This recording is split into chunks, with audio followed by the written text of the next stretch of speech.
In this video, I'll be talking about free body diagrams of objects, and specifically rigid objects or rigid bodies, meaning like something that doesn't move or something that doesn't flex, kind of like a pipe, for example, where it's firm and it's not going to flex or move.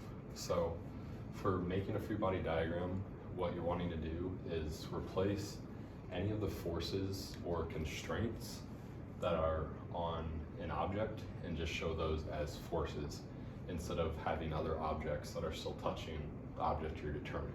So you want to keep the object that you want to look for still in the picture, but instead of the things acting on it, you're replacing those with forces.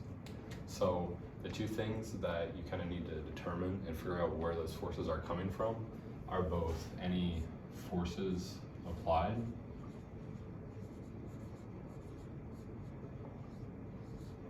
which in this example would be F of A, where there's an outside force directly acting on the pipe, as well as any constraints. And that means like things that would be holding the object or stopping movement in any direction. So in this example, there's kind of like brackets or something that's holding the pipe from moving.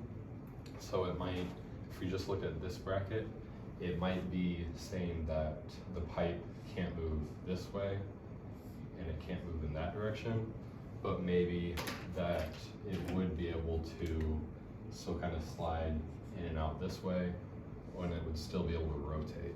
So there's kind of your three directions of motion and your moment that you could still rotate, and it's saying that this constraint is constraining two of those forces of motion, but it's still allowing one force of motion and one rotation. So if you drew and you're looking for just the forces to replace this constraint with, you would only want your red arrows, as those would be the forces that are acting on the pipe from the bracket. So what are your constraints? They're either things that are stopping it, or if they aren't stopping it, then you don't want to draw those and you still want to imagine those. So if it is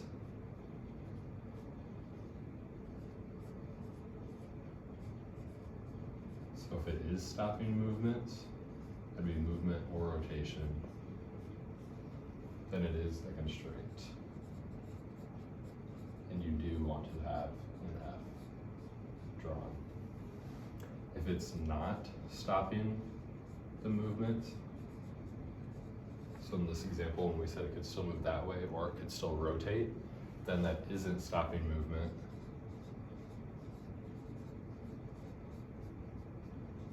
And that would still be allowed, or something that could still happen from that pipe. And that we don't draw anything for. We just let it go as is, because it could happen, but there's no outside force acting on the pipe in our current instance. And something that is important to note is, like in this example, when there may be multiple brackets or another force, you only want to look at each constraint one at a time. So I might see that this one could move it, would stop it from moving in these two directions, or this one could stop it in another direction. But because of that, I'm not going to say that the pipe can't move at all. I'm just looking at this constraint at that instance, saying what it can and can't move, and I'm just looking at this constraint at that instance, saying what it can and can't move. You don't want to combine those things at the same time. You just want to draw one thing at a time so that you can end up adding those together by the end. So looking in more detail at our current example right here, same that we said that this bracket couldn't move up and to the side, this one also can't move up and to the side. And maybe we'll call this X, Y, and Z. X, Y, Z. Then our force applied here, that would just have a Z and kind of a Y or X moment here. Sorry, force. And then this would also be restricting up, but maybe this direction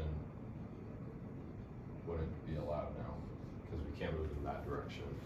I kind of got a bad example with my 3 dimensions there, but I'm trying to show that this one might stop it in one direction where this one may stop in the other direction because it's at a different position and a different orientation on the bracket.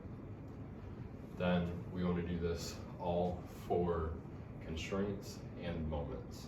So I didn't draw it in this example, but say there was a pin or anything right here.